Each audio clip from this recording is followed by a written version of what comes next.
오늘은 봄비가 부슬부슬 내리는 날이에요. 녹음을 하고 있는 지금이 오후 1시 10분경인데 식사들은 하셨는지 모르겠네요. 언제나 늘 한결같이 관심 가져주시고 사랑 주셔서 너무 감사합니다. 자, 오늘 이야기는 읽는 저도 너무 생소한 나라였는데요. 보통 해외 감동 사연 채널들에게서 많이 나오는 국뽕이 많은 사연은 아니고요. 한 여성의 파란만장했던 이야기를 담은 내용입니다. 처음 들어봤던 계급에 대한 내용은 좀 충격적이더라고요. 그럼 오늘 사연 시작해 보겠습니다. 안녕하세요. 저는 네팔의 카트만두에서 온 리짜라고 합니다. 저는 네팔의 중심지인 수도에서 태어났지만 네팔의 가장 어두운 곳에서 태어났어요. 왜냐하면 제가 살던 곳은 카트만두의 중심지가 아닌 빈민촌이었거든요. 네팔은 카스트 제도가 폐지된 나라로 알려져 있지만 실상은 그렇지 않습니다. 제가 살던 동네는 99%가 수드라 계급이었어요. 카스트 제도의 최하위급, 노예 계급이죠. 게다가 제가 살던 동네에는 인간 취급도 받지 못하는 불가촉 천민 계급까지 있었습니다.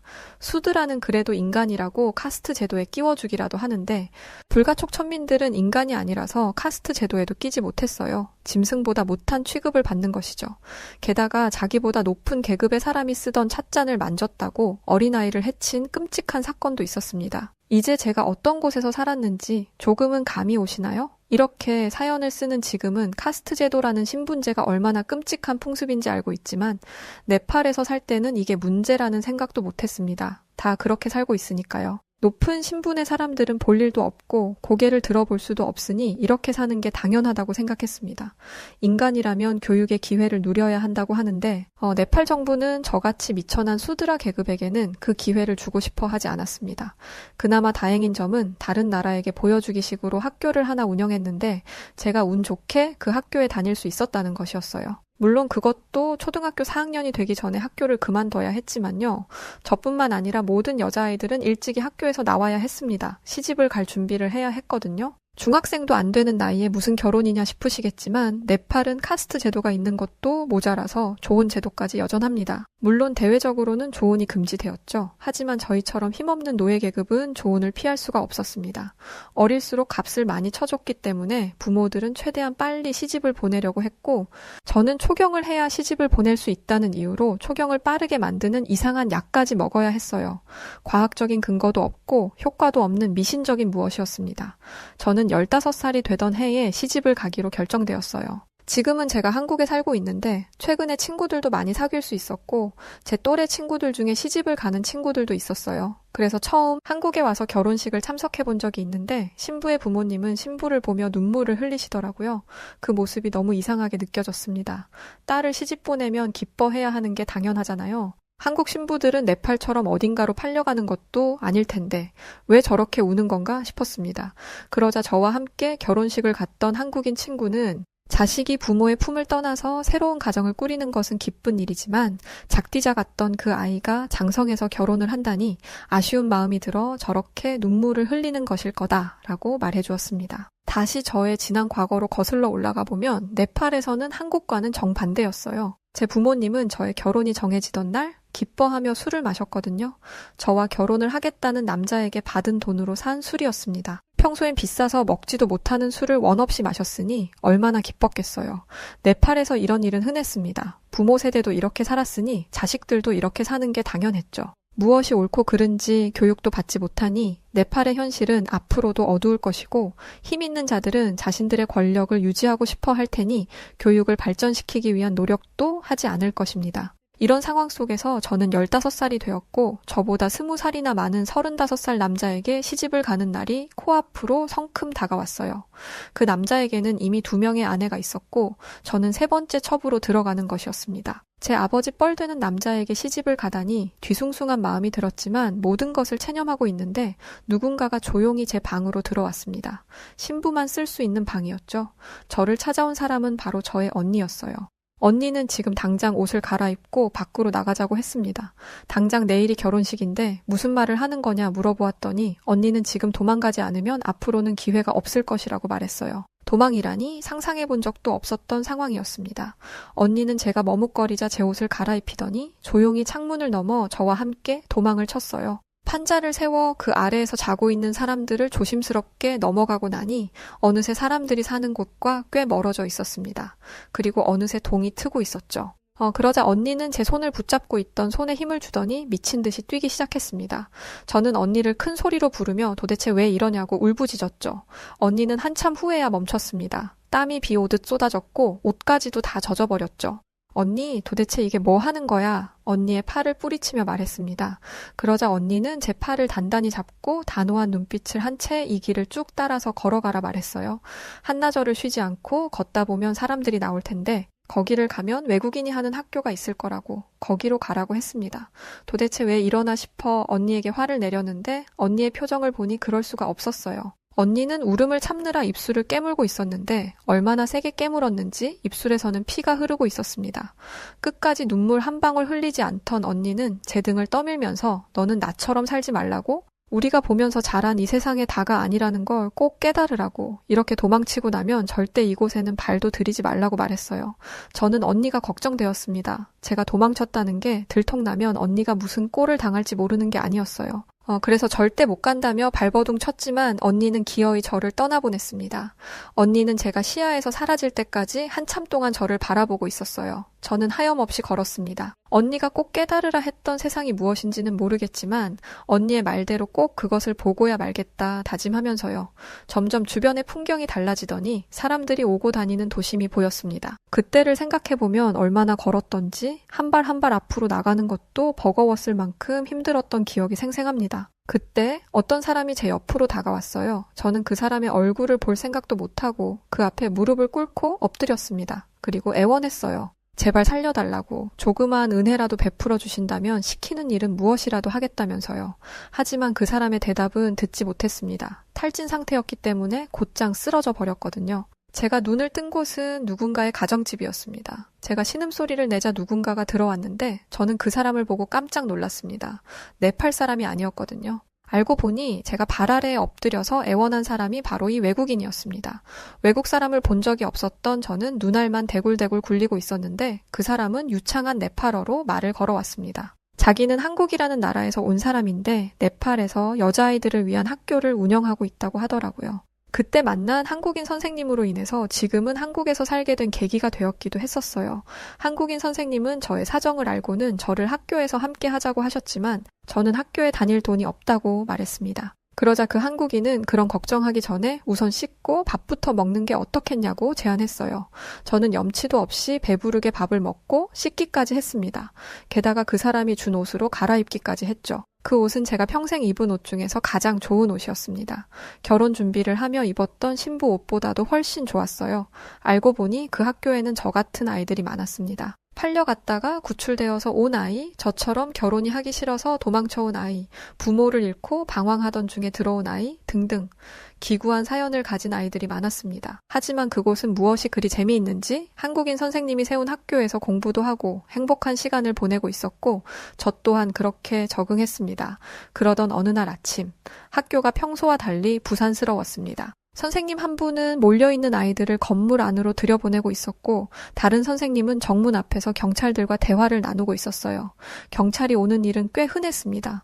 웬 외국인들이 들어와서는 하층민 애들을 걷어다 교육을 시킨다고 하니 별것도 아닌 걸로 신고하는 일들이 잦았거든요. 또 그런 일들이 빈번하게 종종 있다 보니까 그러려니 하고 대수롭지 않게 생각하는 게 일반적이었어요. 그때도 그랬죠. 별 생각 없이 공부를 하는데 선생님이 저를 부르시더니 목걸이 하나를 보여주셨습니다. 전 그 목걸이를 보자마자 뒤로 넘어갈 뻔했어요. 그 목걸이는 제 언니의 것이었거든요. 제가 떨리는 목소리로 이게 어디서 났냐 물으니 선생님은 오늘 누군가가 학교 앞에 쓰러져 있었는데 그것이 저와 똑같아서 보여준 거라고 하셨어요. 나중에 확인해보니 그 사람은 제 언니가 맞았습니다. 당시 언니의 상태를 자세히 말씀드리지는 못하겠지만 언니는 살기 위해 그곳까지 찾아온 게 분명했어요. 가끔 언니가 생각나곤 합니다. 지금 전 한국에서 이렇게 잘 지내는데 언니랑 함께였음 얼마나 좋았을까 하는 생각이 불현듯 날 때가 많이 있습니다. 옛 기억을 더듬으며 글을 쓰면서도 언니가 너무 보고 싶습니다. 저는 그렇게 언니를 보내주었습니다. 한동안은 밖으로 나오지도 못했어요. 언니가 쓰러져 있었던 그곳을 바라보기만 하면 눈물이 쏟아져 숨도 쉴 수 없었죠. 제가 너무 힘들어하니까 보다 못한 선생님께서는 네팔에 있는 다른 곳으로 저를 보내셨습니다. 다른 한국인이 운영하는 학교였죠. 조금 다른 점이 있다면 기술을 배우는데 좀 더 초점을 준 곳이었어요. 그렇게 1년 정도가 지났을 때 첫 번째 학교의 선생님이 찾아오셨습니다. 지금 있는 곳의 원장님이 말씀하시길 저를 더 좋은 곳에서 교육을 시키고 싶은데 이곳은 직업교육에 초점을 맞추고 있어 제게 더 나은 교육을 해주기가 어렵다고 하셨다 해요. 그렇다고 첫 번째 학교로 갈 수는 없는 노릇이었습니다. 그곳은 제 트라우마가 된 곳이니까요. 첫 번째 학교 선생님이 제안하신 것은 너무나 놀라운 일이었습니다.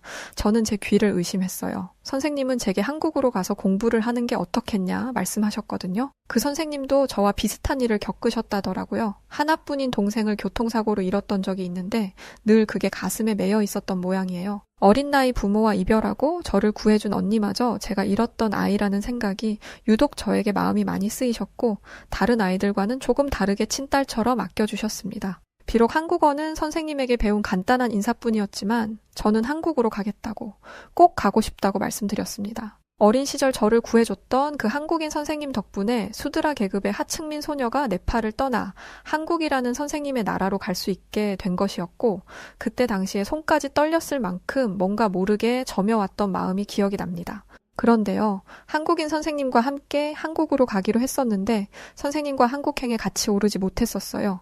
지금도 무엇 때문에 그렇게 되었는지는 사실 저는 잘 몰라요. 갑자기 경찰서에 출석 연락이 오더니 경찰서에 억류되었습니다. 저는 불안했어요. 금방 풀려날 거라 생각했던 선생님이 며칠째 못 돌아오셨거든요. 결국 아내 되는 선생님은 제게 먼저 한국에 들어가 있는 게 어떻겠냐고 하셨습니다. 도움을 줄 사람이 있으니 너무 걱정은 말라면서요. 그리곤 아내 선생님께서 남편 일을 해결하고 곧바로 뒤따라 한국으로 갈 거라고 하셨고 공항에 도착하면 도와줄 분께서 기다리고 있을 거라고 이야기해 주셨습니다. 혼자 떠나는 게 너무 무서웠지만 비자 문제라든지 현실적인 문제로 인해 결국 16살의 나이로 비행길에 오르게 되었습니다. 한국에 도착하니 한 중년 여성분이 저를 반갑게 맞이해 주었습니다. 저를 보자마자 꼭 끌어안아주며 어리숙한 네팔어로 고생 많았다, 한국에 온 걸 축하해 라고 인사해 주었죠. 그 말을 듣는데 왜 그리 안심이 되던지 선생님이 억류되었을 때부터 느꼈던 불안감과 한국에 도착했는데 나를 데리러 오는 사람이 없으면 어떡하지 라며 걱정했던 마음, 나를 마중 나온 사람이 날 귀찮게 여길 수도 있을 거라는 생각들이 한순간에 녹아서 사라지며 마음이 편안해진 것이었어요. 그 아주머니는 저를 선생님께서 다시 한국에 오실 때까지 돌봐주기로 하셨다더라고요. 그렇게 저는 그 아주머니와 한국의 어느 집에 도착할 수 있었습니다. 지금 생각해보면 한국에 처음 도착했을 때 그냥 어리둥절했던 것 같아요. 좋은 건지 나쁜 건지도 잘 몰랐던 시절이었고 네팔 오지마을에서 온 터라 정말 아무것도 몰랐으니까요. 그렇게 한국에서 아주머니와 한 일주일 정도 지냈던 것 같은데 아주머니는 친딸 돌봐주시듯 따뜻하게 잘 대해줬어요. 하지만 선생님이 돌아와야 하는 시간은 점점 길어져만 갔었죠. 그런데 어느 날이었어요. 요양원에 있던 아주머니의 남편분이 위독하다는 연락이 왔습니다. 아주머니는 위독하다는 남편을 챙겨야 했기에 저의 곁을 떠나실 수밖에 없는 상황이 되고 말았었죠. 그날 아주머니는 저를 데리고 마트에 가셔서 먹을 것과 필요한 물품들을 잔뜩 구매하셨어요.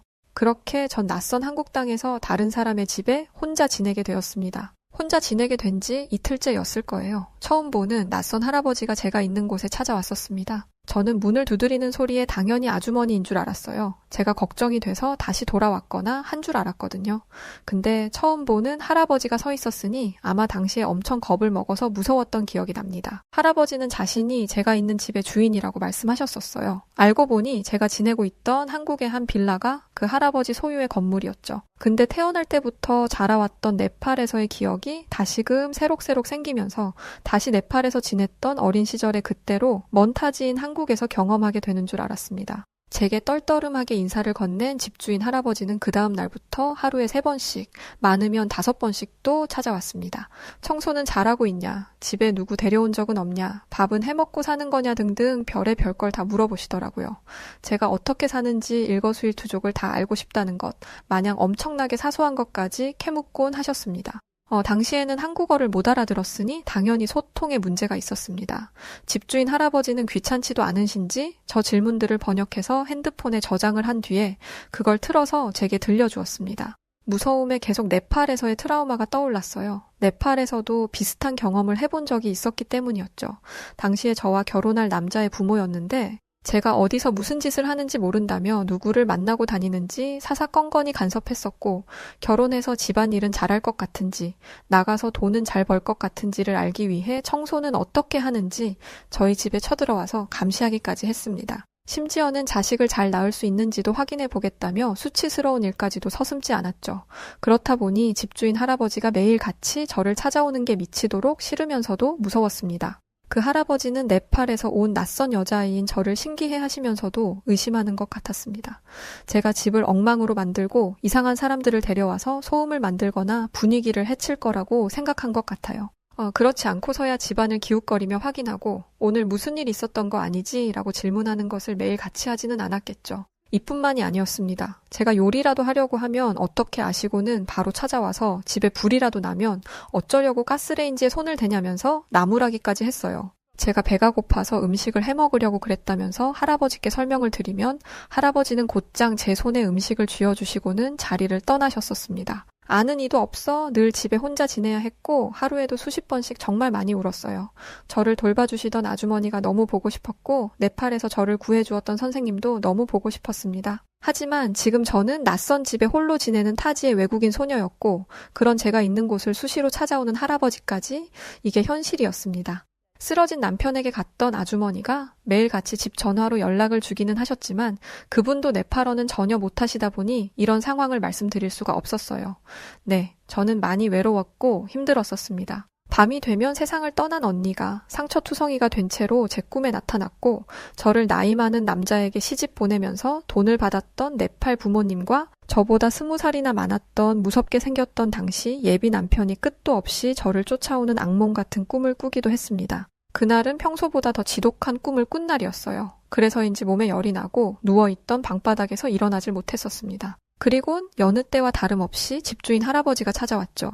집주인 할아버지는 땀에 푹 젖어 수척해져 있는 제가 일어나지 못하고 있으니 저를 보고 놀란 듯 하셨고 이내 방 안으로 들어와 제 이마에 손을 얹으시더니 수건에 물을 적셔 이마에 올려주시곤 조용히 나가셨습니다. 얼마 지나자 다시 할아버지는 제가 있는 방 안으로 들어오셨고 손에는 종이 가방이 들려 있었죠. 그리고는 저를 일으켜 세워주시더군요.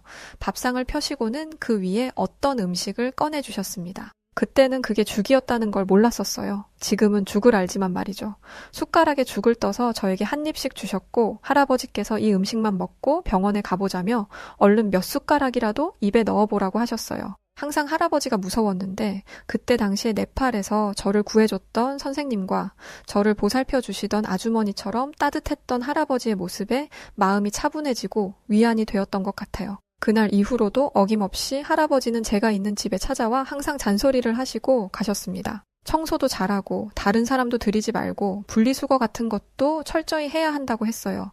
그러고는 집 상태도 안 좋아 보이니 본인이 집에 들어가서 확인도 좀 하고 치울 건 좀 치워주겠다며 가끔 도와주시기도 했습니다. 그렇게 많은 시간을 그 낯선 한국인 할아버지의 관심을 받으면서 지낼 수 있었어요.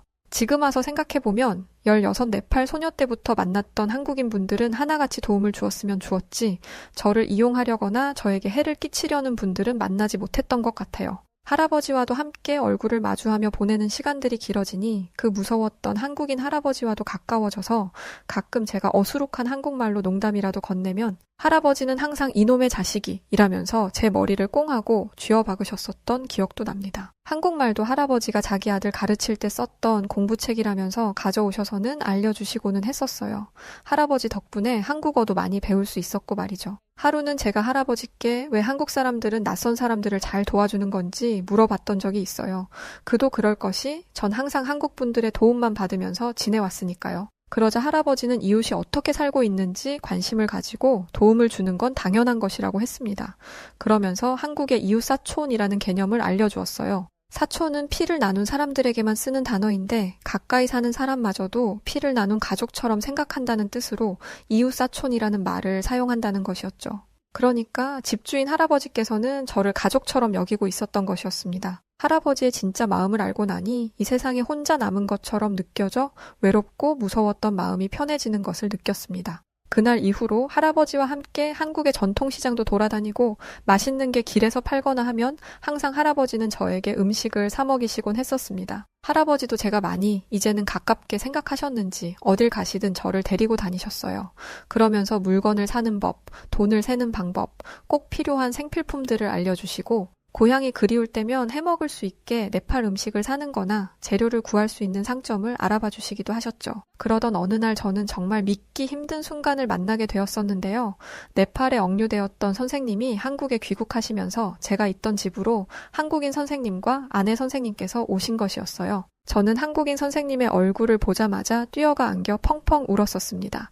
한국인 선생님께서도 그런 저를 꼭 껴안아 주시면서 혼자 고생 많이 했다면서 이제는 괜찮다며 저를 토닥여 주셨습니다. 그런데 제가 정말 믿기 힘들어 했던 순간은 그때가 아니었습니다. 한국인 선생님과 만나 펑펑 울고 있던 그때 집으로 그 집주인 할아버지가 들어오셨던 거예요. 너무 놀랐던 게 한국인 선생님께서 그 할아버지를 보시고는 아버지하고 부르시는 게 아니겠어요?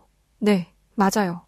알고 봤더니 그 할아버지는 한국인 선생님의 아버지였던 거였죠. 할아버지도 선생님에게 연락을 받고 제가 누구인지, 어디서 온 건지, 어떤 상황인지 알고는 계셨다고 합니다. 아주머니가 돌봐주실 때는 큰 걱정을 하지 않으셨다가 아주머니가 집을 비워야 하는 상황이 되니까 혼자 있을 제가 걱정되셨다고 해요. 하지만 다 늙은 할아버지가 뜬금없이 나타나 뭘 해주기도 그렇고 해서 할아버지도 저를 찾아오실 때마다 속으로는 굉장히 조심스러우셨다고 합니다. 지금 저는 한 해만 더 있으면 30대에 접어듭니다. 네팔에서 온 낯선 소녀를 지켜주셨던 우리 할아버지는 지금 세상을 떠나 하늘나라에 계십니다. 늘 할아버지가 보고 싶을 때면 한국인 선생님, 아니죠.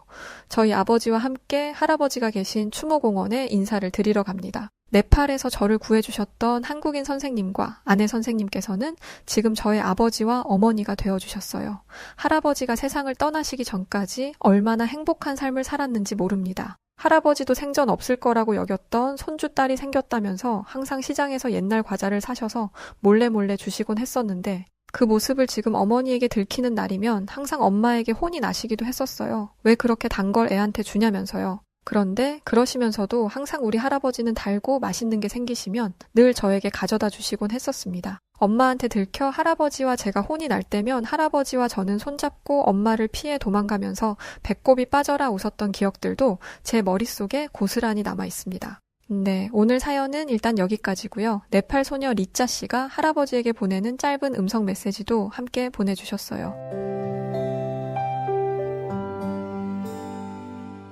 할아버지 항상 저를 위해 많은 것을 주셔서 감사합니다. 하늘에서 언제나 지켜보고 있는 거죠? 오늘따라 할아버지가 많이 보고 싶어요. 거기서도 늘 아프지 말고 항상 행복해야 해요. 알았죠? 자, 오늘 이야기는 여기까지입니다. 오늘 사연 어떻게 들으셨나요? 읽으면서도 마음이 많이 뭉클한 느낌을 받았어요. 리짜 씨의 말씀대로 할아버지께서도 하늘에서 늘 리짜 씨를 지켜봐 주시고 계실 겁니다. 오늘 영상이 재밌고 감동적이셨다면 구독과 좋아요, 알림 설정 부탁드리고요. 그럼 긴 영상 시청해주신 우리 구독자분들 모두 감사드립니다. 지금까지 다양한 사연들을 읽어드리는 여우튜브 송은지였습니다. 감사합니다.